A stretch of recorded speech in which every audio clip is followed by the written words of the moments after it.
हम्म। नमस्कार साथियों। कहते हैं कि कौन इस वक्त जागता होगा, कौन इस वक्त जागता होगा, कोई दीवाना सिर फिरा होगा। जो सिर फिरे लोग होते हैं वो बहुत कुछ कर जाते हैं, और जो रातों को जागते हैं वो बहुत कुछ कर जाते हैं। तो इसी क्लास का आरंभ करते हैं कि जैसा कि हम पहले पढ़ चुके हैं कि वर्ण विचार का पहला भाग हम पढ़ चुके हैं। आज हम वर्ण विचार का दूसरा भाग हम पढ़ेंगे, जिसमें हम व्यंजनों के बारे में पढ़ेंगे। व्यंजन की परिभाषा, व्यंजन के प्रकार कितने होते हैं।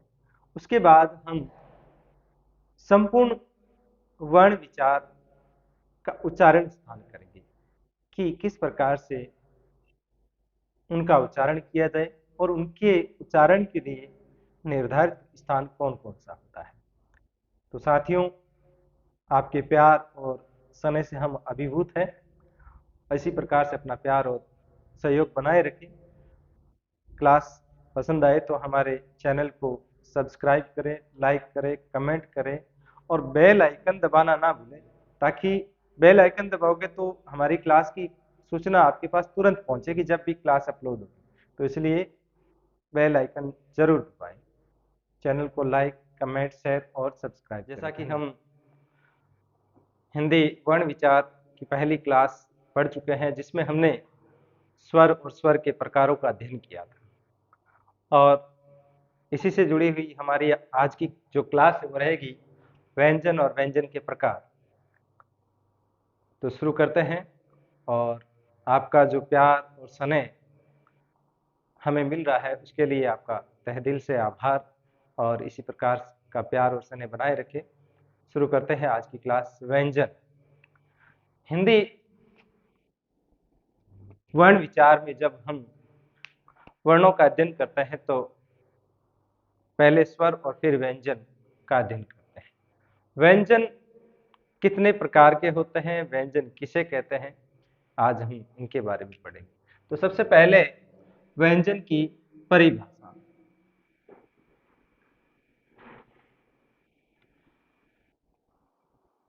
व्यंजन उन्हें कहते हैं जिनका उच्चारण करने के लिए हमें स्वरों की आवश्यकता होती है, और इनका स्वतंत्र रूप से उच्चारण संभव ही नहीं है। तो मैं परिभाषा लिख देता हूं। जिनका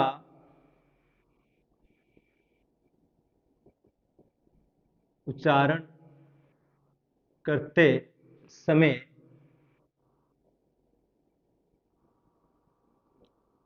हमें स्वरों की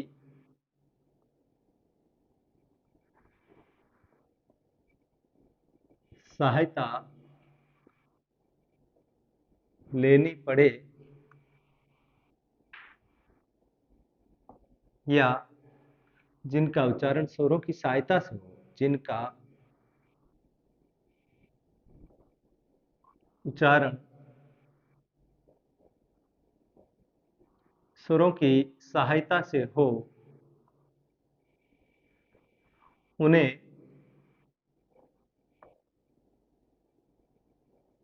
व्यंजन कहते हैं। उन्हें व्यंजन कहते हैं। कई विद्वानों के अनुसार इन परिभाषाओं को कोट किया गया है। तो इनमें से हम एक विद्वान, हिंदी के मूर्धन्य विद्वान रहे हैं किशोरीदास वाजपेयी।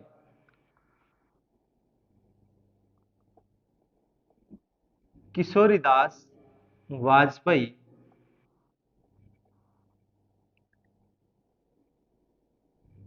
के अनुसार, किशोरीदास वाजपेयी ने इन व्यंजनों को 3 भागों में बांटा है, 3 प्रकार किए हैं। तो अगर पूछा जाए कि किसके अनुसार व्यंजन के प्रकार हैं, जबकि हम पढ़ते हैं कि ये कहीं पर भी लिखा हुआ छोटी क्लास में या 10th क्लास में या कहीं पर भी ये लिखा हुआ नहीं आता है कि किसके अनुसार व्यंजन का वर्गीकरण किया गया है। तो किशोरीदास के अनुसार व्यंजनों के भेद, है ना, तो व्यंजनों के जो भेद है वो किशोरीदास वाजपेयी के अनुसार अर्थात 3 प्रकार के होते हैं। किशोरीदास वाजपेयी के अनुसार व्यंजन कितने प्रकार के होते हैं? 3 प्रकार के होते हैं।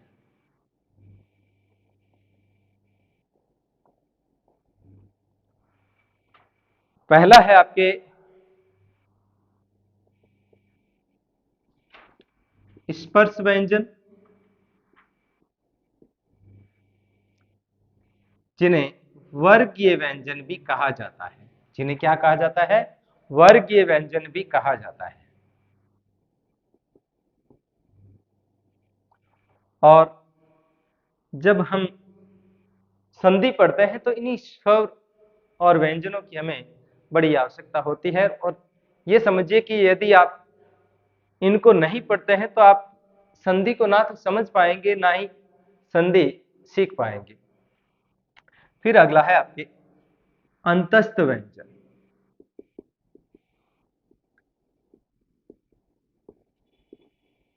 तीसरा है आपके ऊष्म व्यंजन। तो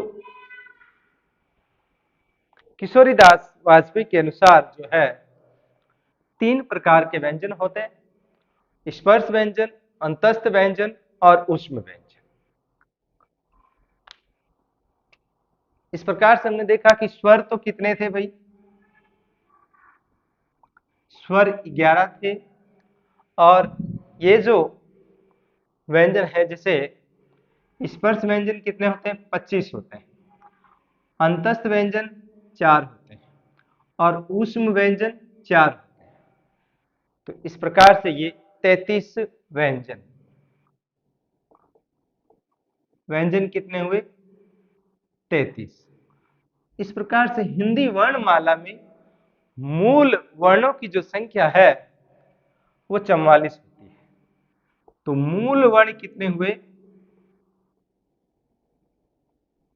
44 होते हैं। कुल वर्ण, जैसे कि मैं अपनी पहली क्लास में बता चुका हूं कि कुल वर्ण 52 होते हैं। कैसे होते हैं, किस प्रकार से होते हैं, वो हम अध्ययन कर चुके हैं।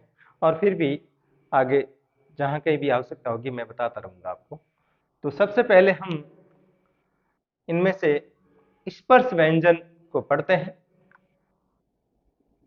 स्क्रीनशॉट ले लिया है तो मैं आप इनको हटाता हूं।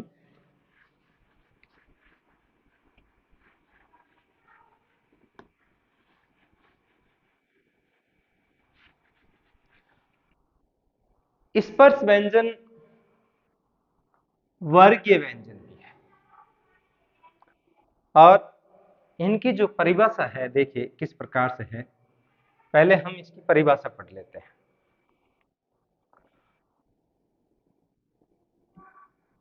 परिभाषा नोट कीजिएगा। वे व्यंजन जिनका उच्चारण करते समय वे व्यंजन जिनका उच्चारण करते समय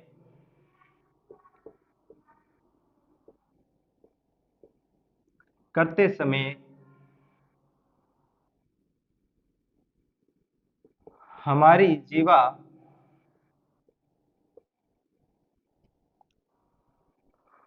हमारे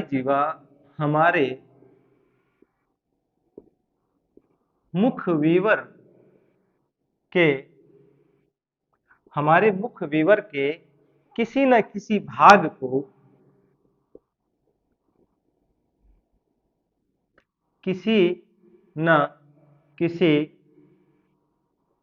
भाग को स्पर्श करती है। किसी न किसी भाग को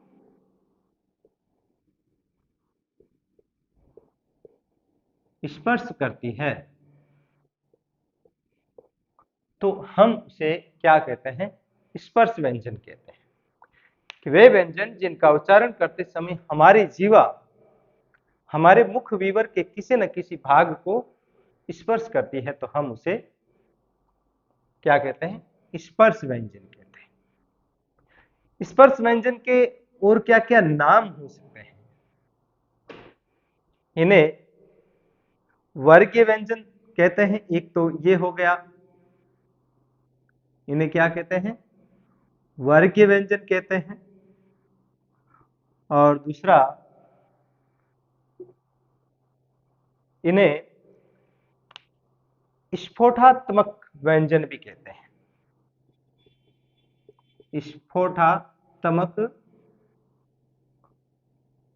व्यंजन भी कहते हैं। याद रखिएगा, स्फोटात्मक व्यंजन और वर्गीय व्यंजन भी कहते हैं। हमें वर्गीय व्यंजन की आवश्यकता संधि के अंदर पड़ती है कि वर्ग का पहला, वर्ग का तीसरा, वर्ग का चौथा, इस प्रकार से वर्ग का प्रथम। तो इस प्रकार से हमें वर्गीय व्यंजन की ज्यादा आवश्यकता पड़ती है। तो इसलिए हम इनका जो अध्ययन करेंगे स्पर्श व्यंजन और वर्गीय व्यंजन को ध्यान में रखते हुए करेंगे। तो ये अगर आपने स्क्रीनशॉट ले लिया है तो मैं यहां से मिटा देता हूं।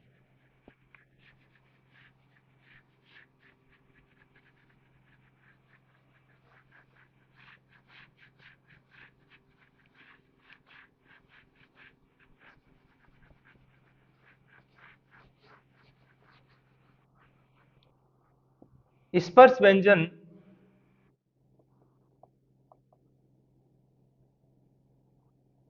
स्पर्श या वर्गीय व्यंजन कौन कौन से होते हैं ये भी लिख लेते हैं। तो वर्ग ये हो गया आपकी, और वर्ग में पहला, दूसरा, तीसरा, चौथा और पांचवा, इस प्रकार से हम इनको लिखते हैं। तो सीधा सीधा क च ट त प ऐसा उच्चारण किया जाता है। क च ट त प, ये क वर्ग, ये च वर्ग, और ये ट वर्ग, और ये त वर्ग, और ये प वर्ग। क वर्ग में पहला वर्ण क उच्चारण जो है संभव नहीं है। मैंने कहा था इनका उच्चारण स्वरों की सहायता से होता है। हम यहाँ पर मूल व्यंजन लिखेंगे जिन्हें हलंत की सहायता से लिखा जाता है। ये जो नीचे आप चिन्ह देख रहे हैं ये हलंत का चिन्ह है। ख, ग, ये ख लिखने की परंपरा जो बहुत सारे लोग आज भी ख ऐसे लिखते हैं, ऐसा मत लिखिए, क्योंकि अगर इसको ख को ऐसे लिखेंगे तो फिर रव कैसे लिखेंगे। इसलिए ख लिखते समय इस र को इस खड़ी पाई के साथ जरूर मिलाएं। क, ख, ग और य, इसका जो उच्चारण हम ड करते हैं ये गलत है। य, च वर्ग में पहला च, छ, ज, झ और य, ये सारे नासिकीय ध्वनियां। पीछे जो आएगा वो सब क्या है? नासिकीय ध्वनियां जिन्हें कहा जाता है। ट, ठ, ड, ढ। यहां ध्यान देने की आवश्यकता है कि हमने जो ड और ढ लिखा है इसके नीचे हमने बिंदी या नुक्ता चिन्ह जिसे कहते हैं वो नहीं लगाया है। हमारी हिंदी वर्णमाला जो मूल वर्णमाला है उसमें ड और ढ के नीचे बिंदी नहीं लगती है।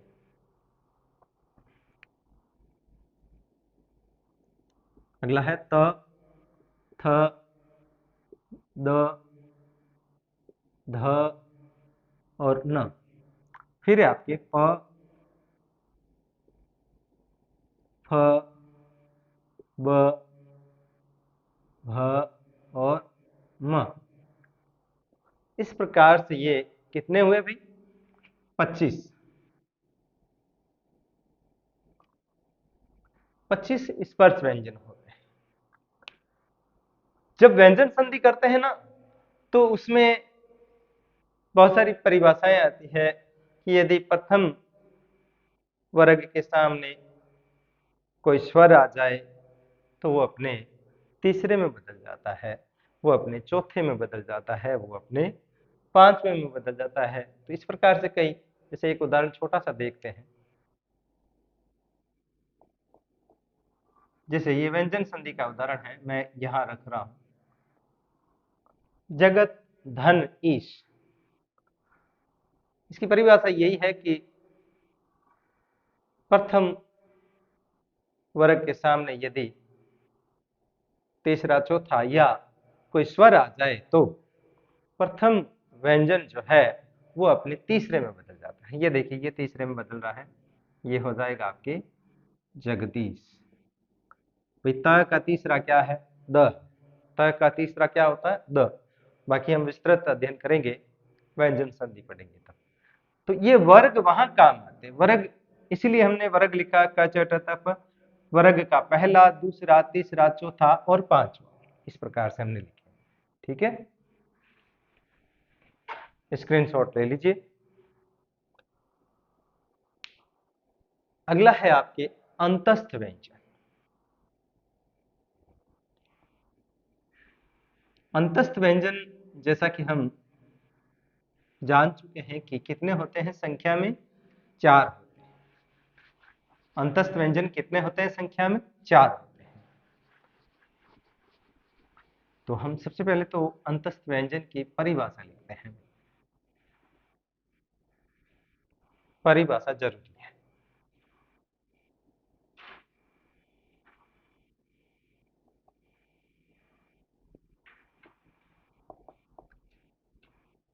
अंतस्थ व्यंजन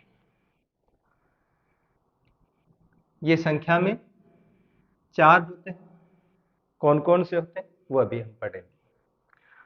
अंतस्थ व्यंजन में क्या होता है कि जिन वर्णों का उच्चारण स्वरों की भांति होता है, या जिन्हें हम अर्ध स्वर कह सकते हैं, वो क्या है? अंतस्थ व्यंजन में आते हैं। तो लिखते हैं, जिन व्यंजनों का उच्चारण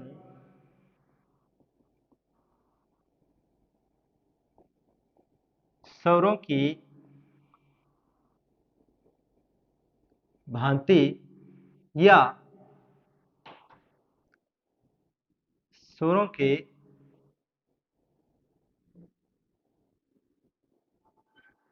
मध्य सा होता है, स्वरों से के मध्य सा होता है, उन्हें हम क्या कहते हैं? अंतस्थ व्यंजन कहते हैं। उन्हें हम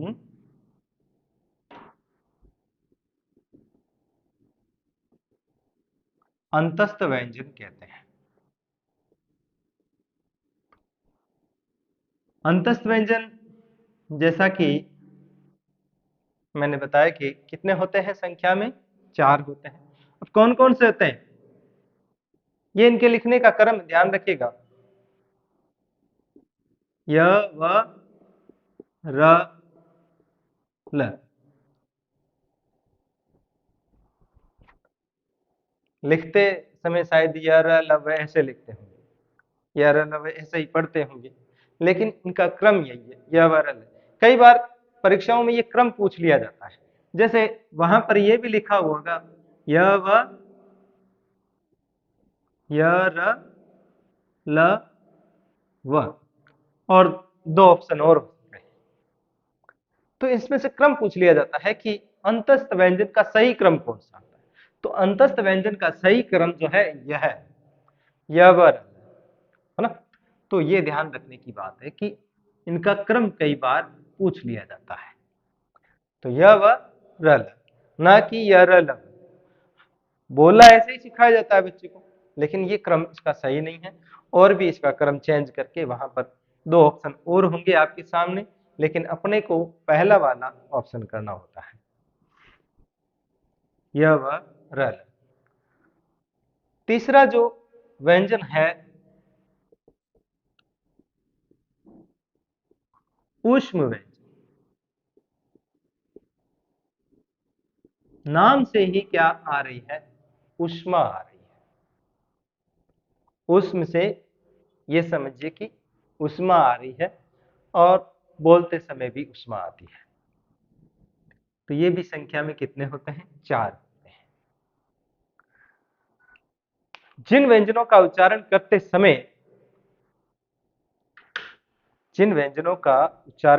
समय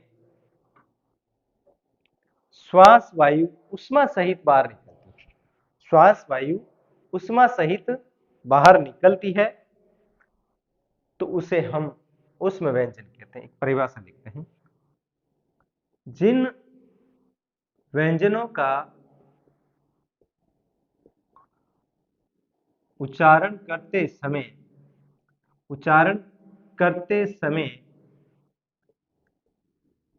श्वास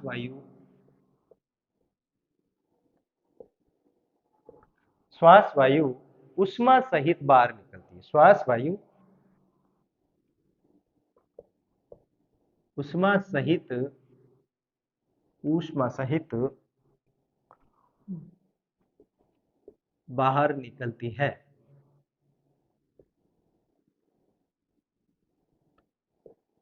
तो उसे हम ऊष्म व्यंजन कहते हैं। निकलती है उसे हम ऊष्म व्यंजन कहते हैं। ऊष्म व्यंजन कहते हैं।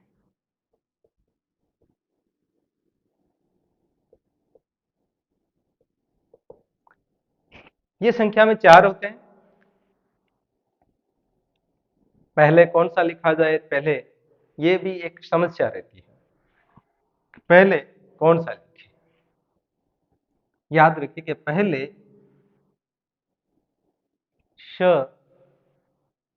तालव्य लिखेंगे, फिर हम मूर्धन्य श लिखेंगे, श जिसमें हमारी जीभ लुंठित हो जाती है, इसका उच्चारण हिस्सा करेंगे बाद में। फिर आपके आएगा दंत्य स, जिसको हम बड़ी सरलता से बोल देते हैं स, ये होता है आपका। और फिर है आपके ह। ये संख्या में 4 होते हैं। श, श और स, ह, ये संख्या में 4 होते हैं और इनका उच्चारण करते समय हमारी श्वास वायु एक घर्षण के साथ एक ऊष्मा सहित बाहर निकलती है।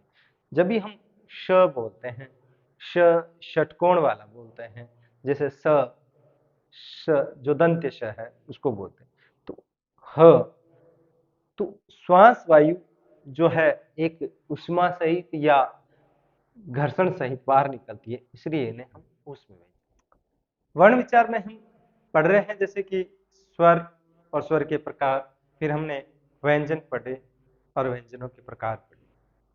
तो इन सब का उच्चारण स्थान भी निर्धारित किया गया है। हिंदी वर्णमाला में इन सब का उच्चारण स्थान निर्धारित है और हम आज इन उच्चारण स्थानों के बारे में भी पढ़ लेते हैं। जैसे वर्णों के उच्चारण स्थान, अपनी हेडिंग रहेगी वर्णों का उच्चारण स्थान। ठीक है, सबसे पहले आप इस तरफ लिखेंगे उच्चारित ध्वनि, फिर उच्चारण स्थान और उस उच्चारण स्थान में कौन कौन से वर्ण आते हैं। ये कंठीय ध्वनियां। कंठीय ध्वनियां जैसे कि एक छोटा सा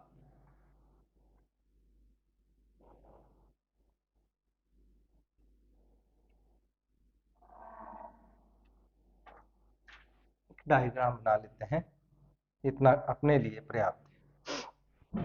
कंठीय ध्वनियां जो होती है उनका उच्चारण स्थान कंठ होता है।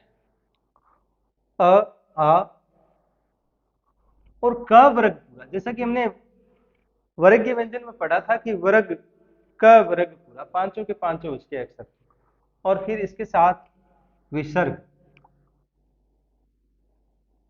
ये जो है ये विसर्ग भी कंठे ध्वनि के अंतर्गत आता है। और फिर ह, एक तरह से जैसे ये कंठे ध्वनियों में हम यहाँ पर ये लिख लेते हैं। पहला मैं एक नंबर लिख के छोड़ देता हूं, कंठे। आप मिला लीजिएगा कि हाँ कंठे ध्वनियों में कौन कौन सी ध्वनियां शामिल है। फिर आपके हैं तालव्य ध्वनि, सॉरी, अ आ का वर्ग पूरा, विसर्ग और ह, तो इसका एक सूत्र भी बना हुआ है, अकुह विसर्गानाम कंठे, अकुह विसर्गानाम कंठे। इस अ का तात्पर्य है अ और आ, इस क के नीचे जो छोटे ऊ की मात्रा लगी है इसका मतलब है क वर्ग, और ह और विसर्ग, हम यहां पर इसी सूत्र को लिख लेते हैं, अकुह विसर्गानाम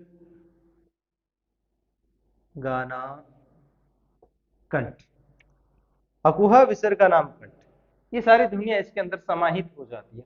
अ आ क वर्ग, ह और विसर्ग, ये सभी ध्वनियां किस में आती है, आपके कंठे ध्वनि आती है। और इनका जो उच्चारण स्थान है कंठ या कोमल तालु का है, माना जाता है, कंठ या कोमल तालु माना जाता है। ठीक है, फिर आपके आती है दूसरी जो उच्चारण स्थान के आधार पर उच्चारित ध्वनि है तालव्य। उच्चारण स्थान इसका होता है तालु, इसमें कौन कौन से वर्ण आते हैं, ई, ई, च वर्ग पूरा, य और श, सॉरी य और श। जैसे हम ये ना, तो ये जो तालु है हमारा, यहां पर हम इसको लिख लेते हैं इचु यसा नाम तालु। इसका जो सूत्र है इचु यशा नाम तालु लिख देते हैं। ये तालव्य ध्वनियां हैं और यहां से उच्चारित होती है, इचु यशा नाम तालु। फिर अगला है अपने मूर्धन्य। मूर्धन्य या मूर्धा वह स्थान जो कठोर भी नहीं होता है, कोमल भी नहीं होता है, तो ये जो दांतों से ऊपर वाला थोड़ा सा हमारा ये जो स्थान होता है, ये जो होती है इसको हम क्या कहते हैं, मूर्धा कहते हैं। ये जो स्थान होता है हमारा मूर्धा, तो यहां से उच्चारित होने वाली ध्वनियां क्या कहलाती, मूर्धन्य ध्वनियां कहलाती। ये स्थान जो होता है ये यहां पर होता है, दांतों से थोड़ा सा ऊपर होता है, इसे हम कहते हैं मूर्धा। और इससे उच्चारित होने वाली सारी की सारी ध्वनियां मूर्धन्य कहलाती है। और इसका जो सूत्र हमने बनाया है रिटूर नाम होता है, तो इसमें कौन कौन से वर्ण आते हैं, री आता है आपका, ट वर्ग पूरा आता है, ट ठ ड ढ र और श।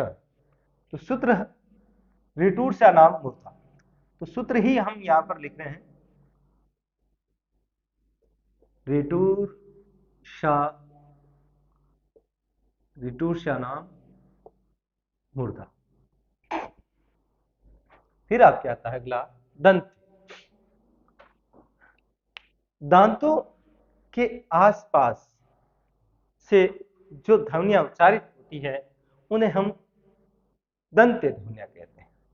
जैसे हमारे यहाँ पर, जैसे मान लीजिए कि यहाँ ऊपर और नीचे जो दांत है, यहां से जो ध्वनियां उच्चारित होगी उन्हें हम दंत्य ध्वनियां कहेंगे। अर्थात हमारी जीवा दांतों को जब स्पर्श करेगी, एक तो आपके संस्कृत का लृ आता है जिसका हिंदी में उपयोग हमारे लिए नगण्य है, हम इसका उपयोग कहीं नहीं करते शायद। और त वर्ग पूरा, त वर्ग पूरा, त थ द ध न, और ल और श। तो इसका संस्कृत के अनुसार तो सूत्र बनता है लृ तुलसानाम दंत, लृ तुलसानाम दंत। और अपने हिंदी के हिसाब से देखा जाए तो तुलसी दंत ठीक रहता है। त वर्ग पूरा आ जाएगा, ल आ जाएगा, फिर स आ जाएगा और दंत। कहते हैं तुलसीदास का जन्म हुआ तब उनके मुख में दांत नहीं थे, सॉरी, मुख में 2 दांत थे। जन्म के समय ही उनके मुख में दांत थे और लोगों ने कहा कि ये तो अपशकुनी है, इसके कारण उसके माता पिता ने उसका परित्याग कर दिया और तब उनका लालन पालन जो है एक मुनिया नामक दासी के घर पर हुआ। तो जन्म से ही एक तरह से घर से विरक्ति हो गई। फिर वो हरियानंद जी की शरण में चले गए और वहां से उन्होंने राम नाम का उन्होंने अपना जीवन यापन शुरू किया। तो इसलिए तुलसी दंत, तुलसी की बात जब आती है कि तुलसी के दांत नहीं लगाना, प्रसाद में जब तुलसी दिया जाता है तो इसलिए भी याद हो जाएगा अपने को कि दंत ध्वनिया कौन सी है, तुलसी दंत वाली ध्वनिया जो है वो दंत ध्वनिया, क्योंकि तुलसी का जब प्रसाद दिया जाता है तो उसमें दांत नहीं लगता है। या फिर जब तुलसी की बात आती है तो कहता है कि तुलसीदास के जन्म से ही मुख में दांत थे। और या फिर हम तुलसीदास के जन्म की बात करें, गणित के हिसाब से 16 दूनी 32 होती है, लेकिन जब तुलसीदास की बात आती है तो 15 दूनी 32 करके उनका जन्म याद किया जा सकता है। 15 दूनी 32 होता नहीं है, लेकिन हमें याद करने के लिए, क्योंकि 32 क्या होते हैं, दांत होते हैं, 32 दांत होते हैं, इसलिए तुलसीदास का जन्म भी ऐसे याद करना होता है। 15 दूनी 32 होते तो 16 दूनी 32 है, लेकिन तुलसीदास के जन्म को याद करने के लिए हमें क्या कर लेना चाहिए, 15 दूनी 32। तो तुलसी दंत तुलसीदास से संबंधित है और तुलसी के दांत नहीं लगता, तुलसीदास के जन्म से दांत थे। इस प्रकार से तुलसी दंते धमनिया जो है हमारी, वो सारी की सारी हमें ऐसे याद हो सकती है। और इसके लिए एक सूत्र बन गया है हमारा तुलसी। ठीक है, हम तुलसी लिखेंगे, लृ तुलसा नाम नहीं लिखेंगे संस्कृत वाला, ये हमारा खुद का इजाद किया और हम ये लिखेंगे। फिर औष्ठ्य, औष्ठ्य ध्वनिया और इनका उच्चारण स्थान होता है औष्ठ, होंठ जिसे हम कहते हैं, उ, उ और प। उ का उच्चारण करते समय तो जैसे हमने वर्तुलाकार में पढ़ा था कि उच्चारित करते समय हमारे होठ की आकृति एक वृत्त के भांति हो जाती है। और प वर्ग जो पूरा का पूरा है वो होठों पर ही आधारित है, होठों के बिना का उच्चारण संभव ही नहीं। यदि हम चाहे कि होठ को पकड़ करके इसका उच्चारण किया जाए तो हम हास्य के पात्र बन जाते हैं। इसलिए प, फ, ब, भ, म, ये पूरा का पूरा वर्ग जो है औष्ठ्य ध्वनियों के अंतर्गत आता है और इसे हम कहते हैं उपनाम औष्ठ। इसका सूत्र बनाया है उपनाम औष्ठ। तो ये तो दंत्य है और ये जो है औष्ठ्य ध्वनिया हम लिख लेते हैं। औष्ठ्य ध्वनिया में उपनाम, उपनाम औष्ठ। फिर अगली ध्वनिया हमारी है नासिक की ध्वनि, जिसका उच्चारण स्थान होता है नासिका। ये हमारी जो नासिका है, हिंदी वर्णमाला में अयोगवा में शामिल जो अक्षर है अंग, अनुस्वार जिसे कहते हैं, एक आपका अनुस्वार हो गया और ये फिर न, न, न, न, म, ये पंचमाक्षर वर्गीय ध्वनियों का अंतिम शब्द का अक्षर, पांचवा वर्ण जो है सभी वर्गीय ध्वनियों का या स्पर्श व्यंजन का पांचवा अक्षर, इसलिए इसका सूत्र भी अंग पंचमाक्षर बना है। इसका सूत्र भी क्या बन गया, अंग पंचमाक्षर। तो ये नाक से उच्चारित ध्वनियां मानी जाती है, तो इसलिए इसका जो सूत्र है वो क्या है, अंग पंचमाक्षर, अंग पंचमाक्षर नासिकीय, ये आपके नासिकीय। नाक से उच्चारित होती है। न न न म, इस प्रकार से इनका उच्चारण स्थान नाक से किया। कंठोष्ठी कंठ और ओष्ठ दोनों मिलकर के इनका उच्चारण करते हैं, इसलिए ये ध्वनियां कंठोष्ठी कहलाती है। क्यों कहलाती है? देखिए, ऊ किस में आता है? ओष्ठ में। और अ किस में आता है? कंठ में। तो अ और ऊ मिलकर किसका निर्माण करते हैं? ओ का। फिर आपके अ और ओ मिलकर के औ का निर्माण करते हैं, इसलिए कंठ वाला एक स्वर और एक स्वर कौन सा? ओष्ठ वाला। तो इसलिए ये ध्वनियां कहलाती है कंठोष्ठीय ध्वनियां कहलाती है। कंठोष्ठीय ध्वनियां कहलाती है। कंठ और ओष्ठ, यहां से हम एक तरह से कंठ और ओष्ठ दोनों को ले लेते हैं, तो ये हो जाती है आपकी कंठोष्ठीय ध्वनियां। दो ही है, ओ और औ।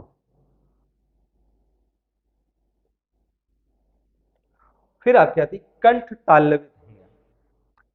कंठ और तालव्य, जिनका उच्चारण स्थान कंठ भी है और तालु भी है, दोनों साथ में। दोनों साथ में क्यों है? कंठ में क्या आता है? अ आता है। और तालु में क्या आता है? ई आता है। अ और ई मिलकर के किसका निर्माण होता है? ए का। ए का निर्माण होता है। और फिर आई का निर्माण कैसे होता है? अ और ए मिलकर के आई का निर्माण होता है। इसलिए ये जो ध्वनियां है कंठ और तालु के संयोग से बनी हुई है, इसलिए इनको हम क्या कहते हैं? कंठ और तालव्य ध्वनियां। कंठ और तालव्य ध्वनियां, ये हो जाएगी आपके कंठ तालव्य ध्वनि। कंठ तालव्य ध्वनि अ और कंठ तालव्य ध्वनि अ और आई। फिर आपके आता है दंतोष्ठी। दंत और ओष्ठ, फारसी का फ, जो हमने एक तरह से ग्रहित व्यंजन है उसको लिया है। हम वर्णमाला में ये पढ़ चुके हैं कि ये जो फ है वो ग्रहित है, और वह भी दंत और ओष्ठ में आता है। वह का जब हम उच्चारण करते हैं, होठ भी थोड़ा मिलता है, दांतों के पास जीभ भी टकराती है, फ फरियाद, ऐसे इस प्रकार से। इसलिए अलही जीवा, हालांकि ह को हम ऊपर कंठ में भी लिख चुके हैं, लेकिन माध्यमिक शिक्षा बोर्ड राजस्थान की आरबीएससी की किताब कहती है कि ह जो ध्वनि है वो क्या है? आरबीएससी की जो व्याकरण की किताब है, माध्यमिक शिक्षा बोर्ड व्याकरण की जो किताब है वो कहती है कि ह कौन सी ध्वनि है? अलही जीवा ध्वनि है। तो इसलिए इसको क्या माना जाए? अलही जीवा माना जाए। हालांकि ह को एक ध्वनि, एक नाम और दिया गया है, काकल्य ध्वनि भी कहा जाता है। ये जो है, ये इसको काकल्य कहते हैं। मारवाड़ी में कहते हैं कागोड़ पड़ेगी। तो ये कागोड़ जो है, ये कागोड़ काकल या इस तरह से कहते हैं। इसको ऊपर चढ़वाया भी जाता है जब ये नीचे गिर जाता है, तो है ना। तो इसलिए इसको क्या कहते हैं? काकल्य कहते हैं। ये जो स्थान है वो क्या है? काकल्य। और काकल्य वर्ण ह माना जाता है। काकल्य वर्ण क्या माना जाता है? ह। और आरबीएससी मानती है कि ये अलि जीवा वर्ण। और इसके साथ में देखिए अलि जीवा में कौन कौन से है जो ध्वनियां हमने अन्य भाषा से ग्रहण की है, जिन्हें हम ग्रहित व्यंजन कहते हैं।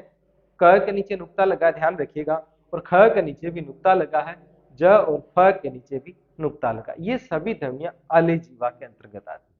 तो इस प्रकार से आज हमने वर्णों के उच्चारण स्थान जाने, और अगर आप भी इस क्लास को देखें और इसमें अगर कोई त्रुटि लगे तो आप अपना सजेशन दे सकते हैं।